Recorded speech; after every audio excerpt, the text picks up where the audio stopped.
வந்து ஒரு parametric software கிடையாது. அது வந்து நான் பேராமெட்ரிக்கு. அது எப்படி வந்து எக்ஸ்பிளைன் பண்ணணும்னா, இப்போ நம்ம அசம்பிளி ஃபுல்லாக முடிச்சு ஒரு மேனுவலாக எல்லாத்தையும் கொடுக்க போகிறோம் அப்படின்றபோது அது வந்து எந்த சேஞ்சஸும் பண்ண முடியாது. அது ஒன்ஸ் வரைஞ்சிட்டா அது பேஸான இருக்கிறத நம்ம டெலீட் பண்ணோம்னா ஃபுல்லாக அதுக்கு அடுத்த வரைஞ்ச எல்லாமே அதுவே டெலீட் ஆகிடும். அதுக்கப்புறம் அதை நம்ம டிராஃப்டிங்கும் பண்ண முடியாது, மேனுவலாக கொடுக்கும்போது திருப்பி ஃபஸ்ட்லேருந்து வரைகிற மாதிரி தான் இருக்கும். ஆனால் வந்து 3 இயர்ஸ் ஆகிடுச்சுன்னா அப்படி கிடையாது. அது வந்து நம்ம பேராமெட்ரிக்னு சொல்லுவோம். பேராமெட்ரிக்னால் இப்போ நம்ம சில இதெல்லாம் வரையணும், ஒரு எக்ஸ்க்ளூட் வந்து பண்ணிட்டு அதை கட் பண்ணிட்டு அதுக்கு மேலே ஒரு எக்ஸ்க்ளூட் பண்ணுறோன்னா எனக்கு அந்த கட்டோட டயா மாற்றணும் அப்படின்னா வந்து நம்ம போய் டேரெக்டாக அந்த கட்டோட டயா மட்டும் மாற்றினா போதும்.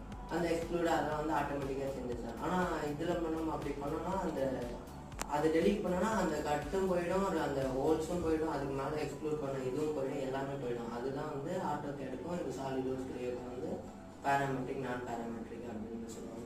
இதில்